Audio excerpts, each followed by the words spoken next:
Hello guys, जय हिंद साथियों। आज ये रेगुलेटरी पावर सप्लाई का थर्ड लेक्चर है और सेकंड लेक्चर में हमने वोल्टेज रेगुलेशन सर्किट को देखा था, जिसमें हमने देखा था कि वोल्टेज रेगुलेशन शब्द का मतलब क्या होता है।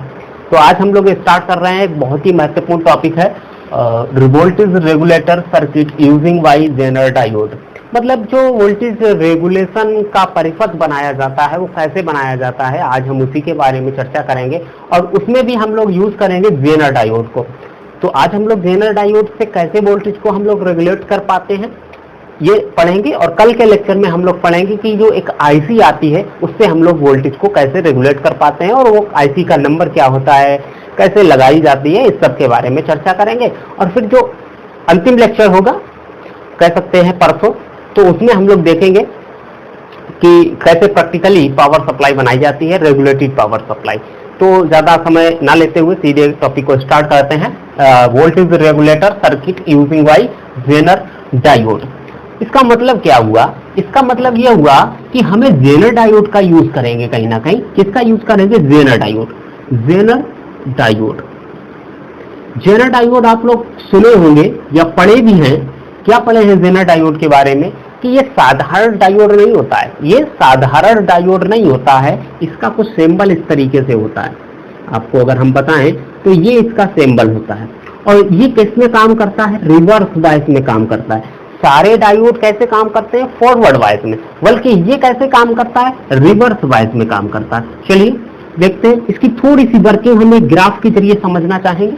तो जो फॉरवर्ड बायस नॉर्मल डायोड होते हैं, कह सकते हैं पीएन जंक्शन डायोड होते हैं, पीएन जंक्शन जो डायोड होते हैं वो कुछ इस तरीके से काम करते हैं। जैसे मान लेते हैं ये आईएफ है, फॉरवर्ड करंट है, और ये कैसी है हमारी? फॉरवर्ड वोल्टेज है। तो इसमें अगर हम फॉरवर्ड वोल्टेज का मान बढ़ाते जाते हैं तो एक वोल्टेज के बाद क्या होता है, इसमें करंट फ्लो होने शुरू हो जाती है। ये वोल्टेज कौन सी होती है? कह सकते हैं जो इसके पीएन जंक्शन डायोड होता है उसका जो पोटेंशियल वेरियर होता है उससे ज्यादा जब वोल्टेज हो जाएगी, इसी को हम लोग कहते हैं वीएफ वोल्टेज। ठीक है, जब उसके फॉरवर्ड वोल्टेज से ज्यादा हो जाएगी, या वेरियर वोल्टेज, इसे अच्छा रहेगा कि वी लिख दो, वेरियर वोल्टेज। वेरियर वोल्टेज से ज्यादा हो जाएगी तो उसमें करंट फ्लो होना शुरू हो जाएगी। ये हमारा साधारण पीएन जंक्शन डायोड का काम होता है। चलिए, लेकिन जेनर डायोड में ऐसा नहीं होता है। जेनर डायोड को हम एक रिवर्स वाइज यूज करते हैं, और इसमें क्या होता है कि करंट कब तक नहीं बहती है?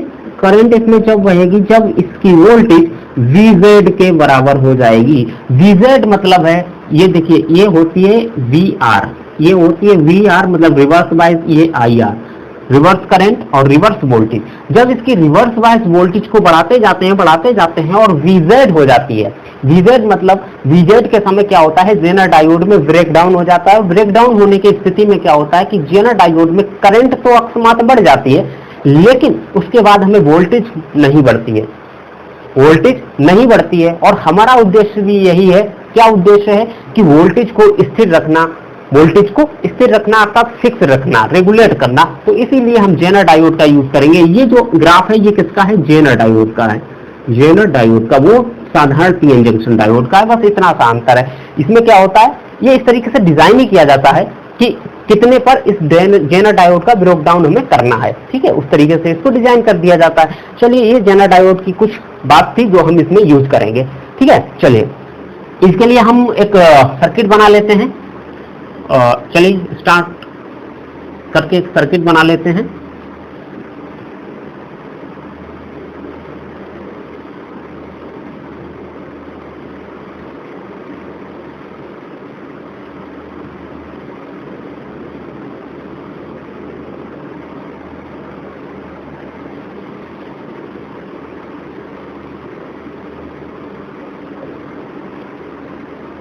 ये देखिए, ये हमारी V0 मतलब आउटपुट है।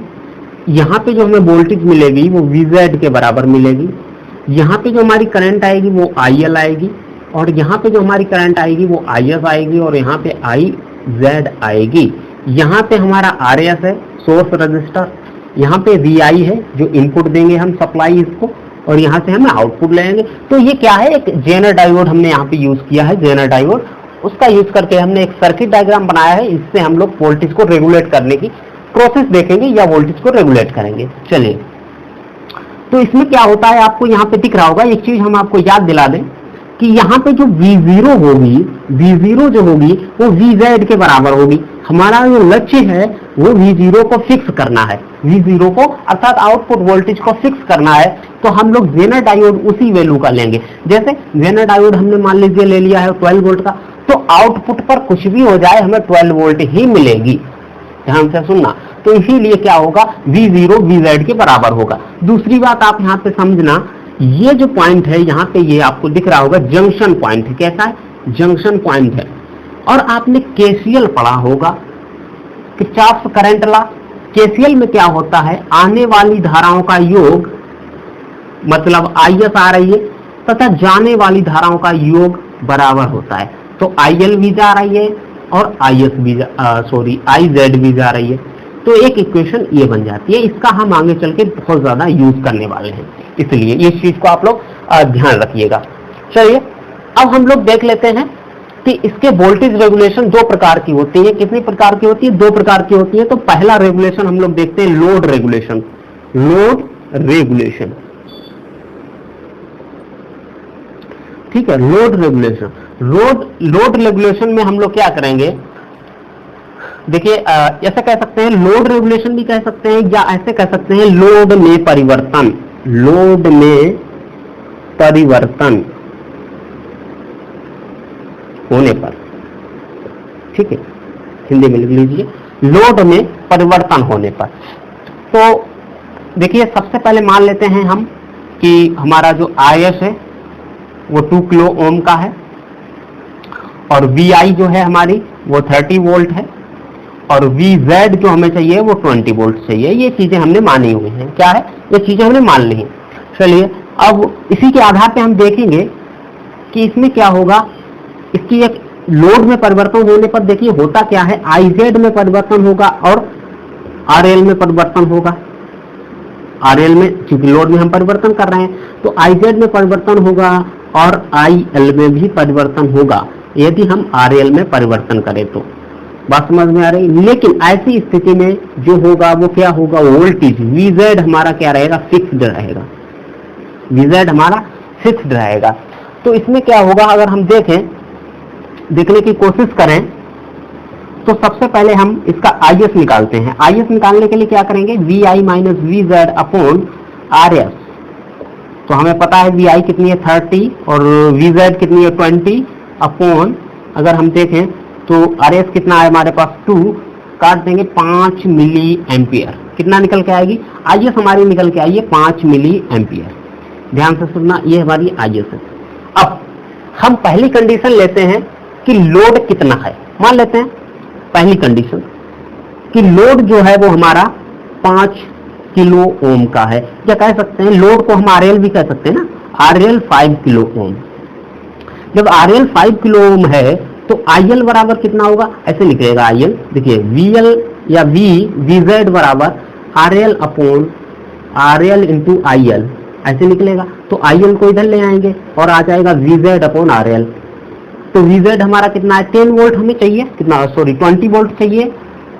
और RL हमारा कितना है, यहाँ पे हमने माना है 5 किलो, तो 5 चौकू 20, 4 मिली एम्पियर।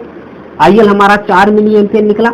लेकिन IZ हम उस समय कितना निकाल रहे होंगे, देखिए IZ हमारा कितना होगा। तो IZ हमारा निकालने के लिए हम क्या करेंगे, इस इक्वेशन में वैल्यू रख देंगे। तो IS बराबर, IL कितना है हमारा, IL है हमारा 4 और हमारा IZ हमें फाइंड आउट करना है, लेकिन हमें IS दिया गया है। IS कितना हमने निकाला था, 5 मिली एम्पियर। इसको घटा देंगे तो हमारे पास IZ, चलिए मैं यहाँ पे लिख देते हैं, IZ बराबर, IS 5 में से 4 गया, IZ बराबर 1 मिली एम्पियर, 1 मिली एम्पियर। ये पहली कंडीशन आई कि जब IZ की वैल्यू कितनी है, 1 मिली एम्पियर और IL की वैल्यू 4 मिली एम्पियर। कहने का मतलब क्या हुआ कि जैसे हमने लोड में परिवर्तन किया तो आधा करंट किधर से बह गया, इधर से चला गया, और आधा करंट हमारा इधर से चला गया, इसलिए वोल्टेज पर कोई भी फर्क नहीं पड़ा। चलिए दूसरी कंडीशन में हम देखते हैं कि लोड को हम लोग ले लेते हैं, अर्थात RL को हम लोग ले लेते हैं 10 किलो ओम। जब हमने 10 किलो ओम ले लिया तो देखिए कंडीशन क्या हुई, VZ बराबर, या हम इसको डायरेक्ट IL लिख सकते हैं और 20 अपॉन 10 लिख सकते हैं, मतलब 2 मिली एम्पियर लिख सकते हैं। तो जब 2 मिली एम्पियर हुआ तो यहाँ पे आई जेड देखिए कितनी आई, यहाँ पे जो आई जेड होगी वो 5 में से 2 घट के आ जाएगी 3 मिली एम्पियर। जैसे ही हमने वोल्टेज बढ़ाई, जैसे ही हमने आरएल लोड बढ़ाया, देखिए 5 था पहले और हमने 10 कर दिया, तो 10 करने पर क्या हुआ कि हमारी आई जेड बढ़ गई, आई जेड बढ़ गई और आईएल हमारी क्या हो गई, आईएल कितनी हो गई हमारी, पहले आईएल थी हमारी 4 मिली एम्पियर, लेकिन अब कितनी होगी आईएल हमारी, अब हमारी होगी आईएल 2 मिली एम्पियर और आई जेड हमारी बढ़ गई, आईएल हमारी बढ़ गई क्योंकि हमें वोल्टेज फिक्स रखी थी। तो इससे हमें समझ में आता है कि हमारी आईएल और आईजेड में परिवर्तन होगा, आईएल और आईजेड में परिवर्तन होगा, इसलिए हमारी वोल्टेज जो है वो फिक्स्ड रहेगी। पहली कंडीशन थी जब लोड में परिवर्तन होने पर। दूसरी कंडीशन है लाइन में परिवर्तन होने पर, लाइन में परिवर्तन होने पर,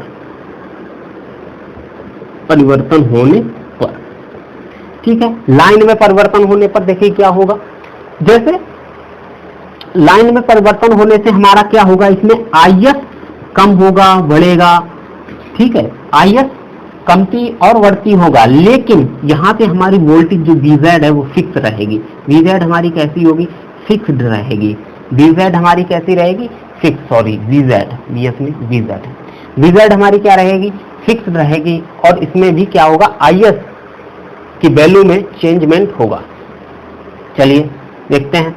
तो इसमें भी हम लोग कुछ मान लेते हैं, जैसे मान लीजिए हमने आरएल इसमें फिक्स कर लेते हैं, क्योंकि आरएल इसमें फिक्स है तो आरएल मान लेते हैं हमने 10 किलो ओम दिया है, और वीएस हमने कितना लिया था, वीएस हमने कितना लिया, वीजेड हमने कितना लिया था 20 वोल्ट, और वीआई तो अभी हम मानेंगे कितनी जा रही है कितनी नहीं जा रही है। चलिए अब हम आईएल निकाल लेते हैं। आईएल निकालने के क्या होगा तरीका, आरएल वीजेड अपॉन आरएल, तो वीजेड हमारा 20 बटे 10 आ जाएगा 2 मिली एम्पियर। आईएल हमारा कितना आया, 2 मिली एम्पियर। पहली कंडीशन क्या थी कि मान लीजिए वीआई हमारी है वो 30 वोल्ट है, वीआई पहली कंडीशन में हमने 30 वोल्ट लिया। जब 30 वोल्ट लिया तो हम आईएस बराबर निकालें VI minus VZ upon RL. यहाँ पे हमने आरएस कितना ले लिया है, मान लीजिए आरएस हम बराबर ले रहे हैं, कितना लिया था हमने आरएस को 2 किलो ओम, 2 किलो ओम। चलिए आरएस की वैल्यू 2 किलो ओम यहाँ रख लेंगे। 30 में से 20 गया, 10 बचे 2, 5 मिली एम्पियर। जब 5 मिली एम्पियर आया तो आईजेड बराबर हम निकाल सकते हैं, कितना आया आईजेड बराबर, क्योंकि आईएल 2 मिली एम्पियर है तो आईएस बराबर तो यह ही 5 है, तो आईजेड बराबर निकाल लेंगे, आईजेड बराबर आईएस 5 में से 2 घट जाएगा 3 मिली एम्पियर। सेकंड कंडीशन क्या होगी, वीआई बराबर मान लीजिए ये बढ़ गई 40 वोल्ट हो गई। जब 40 वोल्ट हो गई तो आईएस बराबर देखिए कैसे निकलेगा, 40 माइनस 20 बटे 2, 10 milliampere. 10 milliampere IZ बराबर अगर हम निकालना चाहें तो 10 में से हमारा 2 चला जाएगा, बचेगा 8 मिली एम्पियर। तो यहाँ से आप देख सकते हैं कि आईएस और आईजेड में परिवर्तन हो रहा है। किसमें हो रहा है परिवर्तन, आईएस और आईजेड में परिवर्तन हो रहा है, इसीलिए हमारी जो वोल्टेज है वो फिक्स्ड है। आई होप आपको आज का जो लेक्चर है वो समझ में आया होगा, पूरी कैलकुलेशन समझ में आई होगी, अच्छे से आप लोगों को इस चीज के बारे में समझ में आया होगा कि कैसे वोल्टेज बढ़ती है, कैसे करंट जो है बढ़ती है और कैसे फिक्स रहती है। इस चीज का कॉन्सेप्ट हम लोग अपनी दैनिक लाइफ में जब हम इसको यूज करेंगे, किसमें जब हम रेगुलेटरी पावर सप्लाई बनाएंगे तो अच्छे से इसको हम लोग समझ पाएंगे। तो मिलते हैं फिर किसी नए लेक्चर में, तब तक के लिए आप इस चैनल पर बने रहिए और वीडियोस को लगातार देखते रहिए, अपनी पढ़ाई को कंटिन्यू रखिए। जय हिंद, जय भारत।